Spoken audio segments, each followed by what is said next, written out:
What's up, guys? It's Strategist, and I gotta be honest, I kind of missed talking to you guys, sharing my thoughts about the game and such, so that's what I'm gonna be doing today.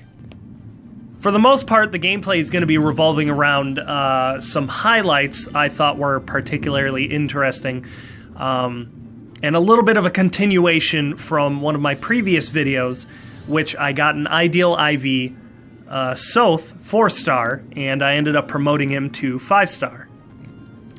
So I'll be kind of showcasing how he's been working out for me a little bit here. And I also want to point out that now that I'm seeing this gameplay again, my teams very recently have undergone huge changes, especially considering the new weapon refines, the new units that have come out, and some characters I may or may not have summoned. Come to think of it, it's kind of interesting how it feels to promote a character from 4-star to 5-star and use them from there, as opposed to summoning a 5-star that you're hoping to get.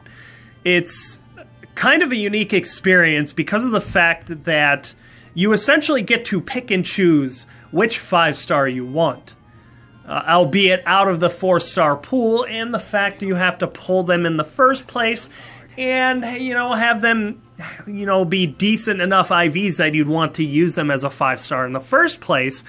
But it is still nice to essentially have that, very luxurious commodity that we call choice. Because nothing breathes life back into a game more than new characters, at least in this one.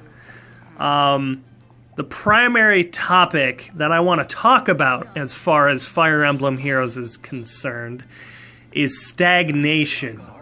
I know I'm not the only one that feels like Fire Emblem Heroes is stagnating as far as its gameplay is concerned, and I do have to give them credit that the developers are trying to give us, more things to do, more methods of utilizing what we get out of the game, more, trying to give us more, essentially.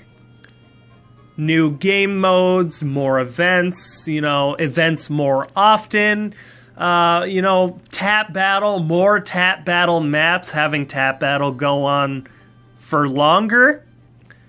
So I'm not going to discount the fact that the developers are adding stuff to the game, but I don't think it's enough or helping.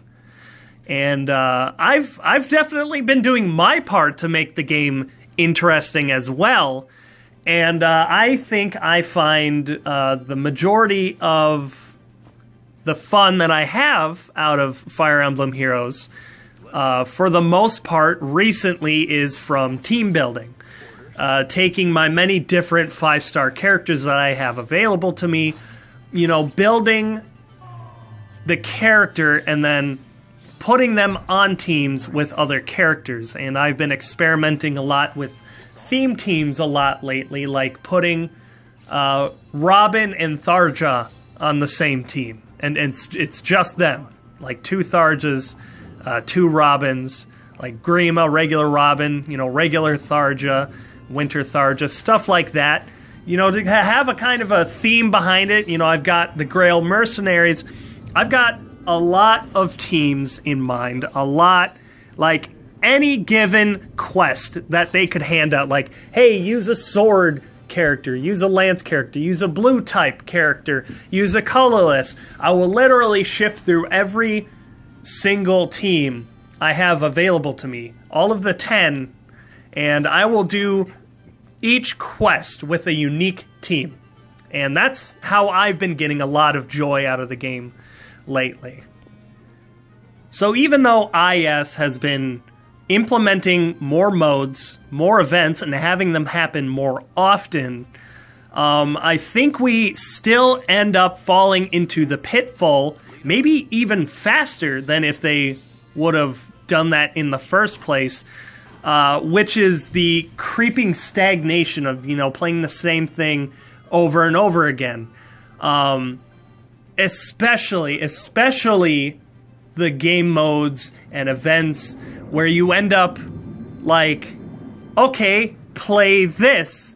What are you thinking? And then you're done, and then what is there more to do with said event or mode except do it again? And then do it again, right?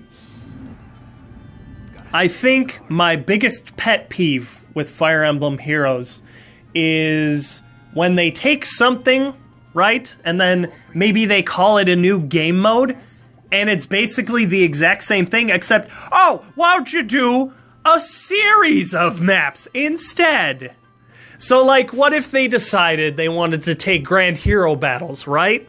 And they wanted to reinvent it, come out with a new mode, like maybe Ultimate Hero Battle. And they take what makes Grand Hero Battle a Grand Hero Battle, and then they turn it into a series of maps instead. That would absolutely drive me nuts, but I could totally see them doing it. Stay on guard. Like, let's see, for an example, Ultimate Hero Battle Dumas.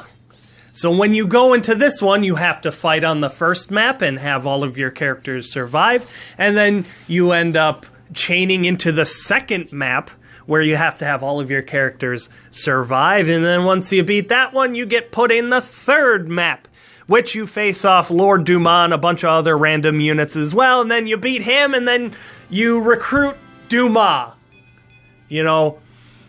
That... Like I said, I really, really dislike series of maps kind of modes in gameplay now. We have too many. They need to do something slightly different. I mean, they can reinvent whatever they want. Just, I'm sick of series of maps. That's it.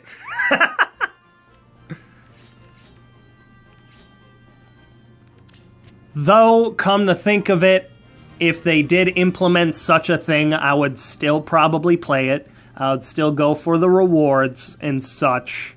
So maybe my complaints are completely unfounded. But I'm not allowed to have an opinion, right? Oh, wait, this is the Fire Emblem community? Shit. That's right, I'm not allowed to have opinions. Fuck.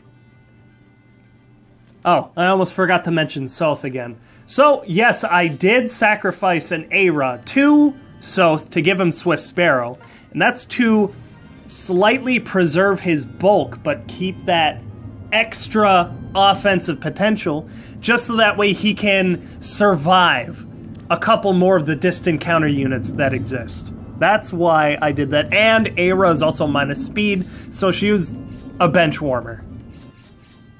And then right here you can see I'm giving Titania her pole axe, as she rightfully should have had, because you can see her wielding it right there in her character art, ironically. That doesn't look like a fucking emerald axe to me, does it? I mean, yeah, it's green, but whatever.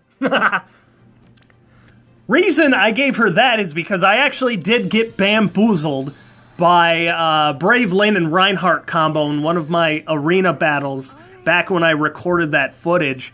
So I gave her poleaxe just to give the extra middle finger to those teams. So that way, even if they did take one of my characters, I'll still complete the map out of spite, and then start a new map in Arena, and then just surrender at the beginning to reset the chain, which I do quite often if I do happen to lose a unit. So if you see me show up in your Arena defense, like 9 times out of 10, it was probably because I went into a battle and then surrendered because the previous battle I lost a unit.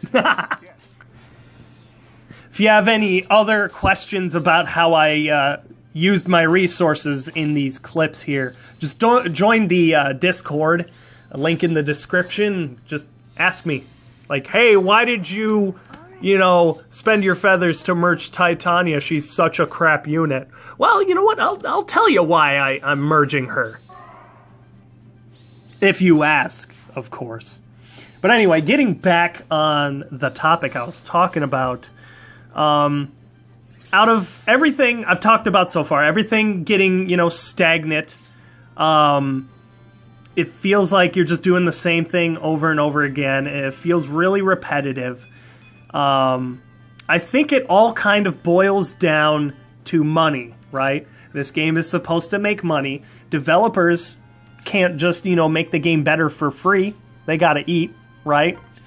The primary way they get money is if you're buying orbs to spend on getting units. And that kind of touches on something I already mentioned earlier in the video, which was the fact that whenever I get a new unit, it feels like the game is fun again. It breathes new life into the game. I spend the time to level the character up, getting them the SP. I have fun, building the character, giving them skills, right? So if the majority of the fun that we're getting is from the new units, it would make sense that they would put forth more effort into making more units and maybe having them come out more often than they would the actual execution of said characters in new gameplay modes and such. I feel like that the developers do have their head in the right place, and they are trying to make the game fun, for everyone, but I think they're putting forth the majority of their effort where the money lies, which is the new units. But I guess to close out the video, the biggest thing that I think IS needs to do, more than anything else, far and beyond anything else, is to add tangible multiplayer to the game. I think Rival Domains was a step in the correct direction as far as interactability, utilizing the friends list and friends characters in a map to use them in battle is a very good step in the direction. But I think we need something, whether it's Sacred Stones multiplayer style, Awakening style, Fate style, I don't care, add it. Just any way possible. Make tangible multiplayer. Friends, fans, etc. I want to interact with people in the game. I want to interact with you guys. For example, I may hate Clash Royale 90% of the time that I'm playing it, but you know what? I keep coming back to it. And you know why? Because multiplayer. Let me know what you think of my questionable merge and build decisions in this video, especially my ploy dancer.